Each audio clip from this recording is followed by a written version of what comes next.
Hello, and welcome to another installment of 30-second concerts behind the scenes. In today's installment, I'd like to talk a bit about the origins of 30-second concerts. Where does 30-second concerts come from? How did all of this even end up happening? And why is this building right here such an important part of that story?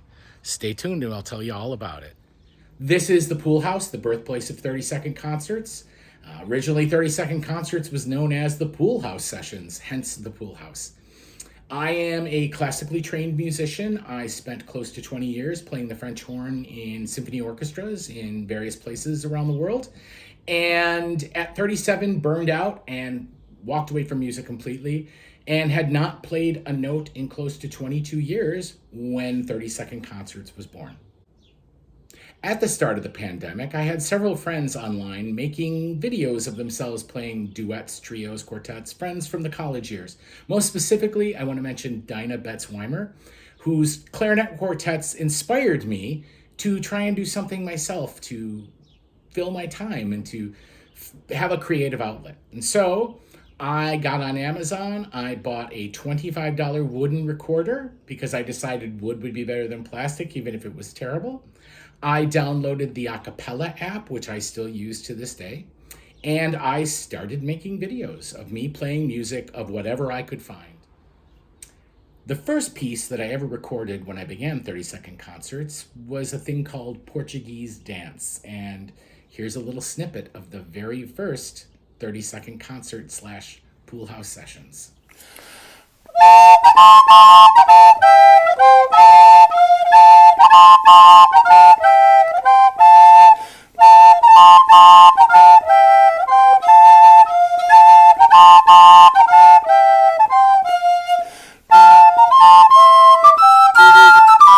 I would look online for music, mostly in the Internet Music Library Score Project, imslp.com.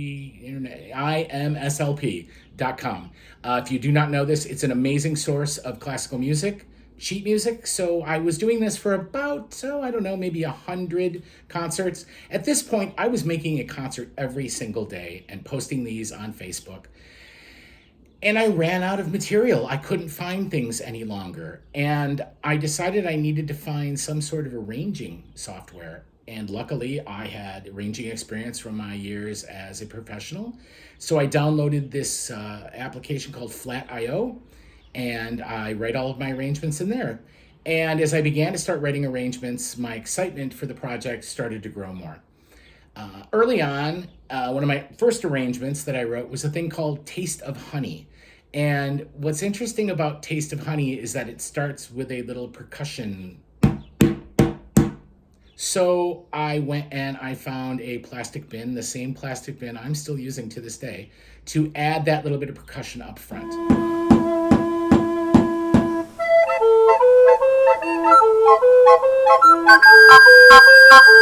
And when I did that, a dear friend of mine, Cynthia Warren, reached out to me and said, "Hey, you need to add percussion." And I thought, oh, no, I don't really, it's not what I'm doing here. It's, I'm just trying to entertain people and give them something to look forward to. I'm not trying to get crazy here. But I bought $35 worth of little kitty toys. And once they showed up, I realized what endless possibilities were in front of me here. And suddenly my arranging became more varied, and I purchased some additional recorders. My first recorder I purchased was a tenor. At that point, I could still only deal with playing in C. It took me a while to realize, because I don't do the transpositions for alto or bass recorder, that I could create those parts in Flat.io, in my notation software, and transpose the parts so that I could finger them like I was in C, but I would be playing in the right key. And I bought an alto not long after that, that was then added to with a bass. And it just has grown from there, obviously, right? We'll do another video all about the instruments and such, but it grows from that. And that's how we end up with so many percussion instruments and so many varied instruments in the band. In August of 2020, I decided that I would move all of this over to YouTube and cut back to twice a week, because the arranging and the performing and all of it was just too much to produce 7 of these in a week. So now we do 2 a week. They all take about 3 hours from beginning to end to create. We'll talk more about that in another video. But so away we go in August of 2020. I set down some rules. The first being the 30-second rule, right? That is born out of my promise to myself to spend no money on this project, which we've bent the rules on quite liberally since that rule was laid down. But at the beginning, the rules were no money spent. So free software, 30-second limit. That was the longest I could record for free.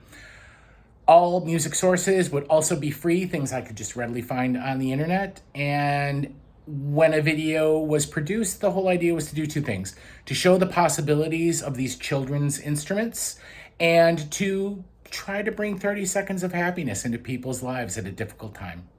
And as we approach Christmas of that year, a dear friend of mine, Lance Anderson, who's no longer with us, who was always a huge supporter right from the beginning, reached out to me and asked me if I would create 2 videos for a fundraising Christmas concert that he was putting together with people in his life now and lots of us that were in school together back in the 80s. Lance and I also went to Fredonia.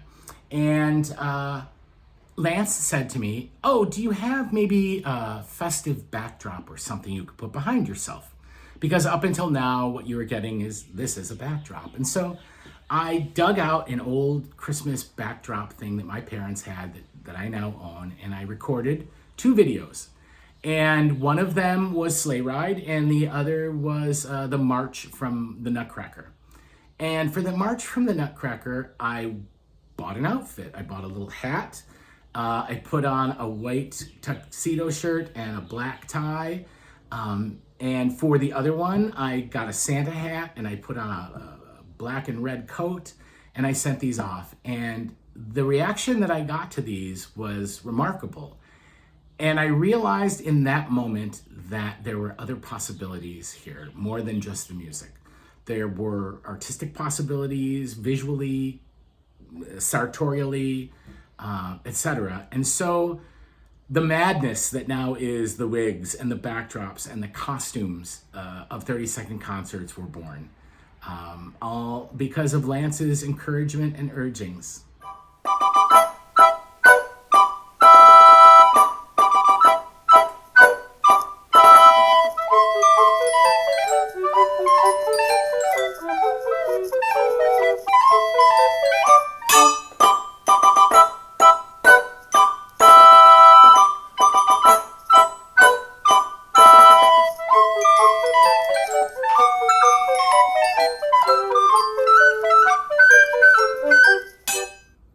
And in the 2.5 years since that first 2 videos that featured backdrops and costumes, I have created hundreds, literally, of videos featuring all kinds of different costumes. My arranging has expanded greatly, I like to think. So those are the origins of 30-second concerts. That's how this all starts. And I hope you've enjoyed learning a little bit more about how and why I'm doing this. You know, the whole idea when it began was in the pandemic to try and spread a little bit of joy. I wasn't trying to create a YouTube channel. I wasn't trying to do anything more than create 30 seconds of joy in the lives of people at a time that seemed kind of dark. And I think that I accomplished that. I like to think that I did. Anyway, I hope you enjoyed this video, and I hope you'll stay tuned for another episode of Behind the Scenes, and take care. Thanks all so much for continuing to watch and support. Have a great one.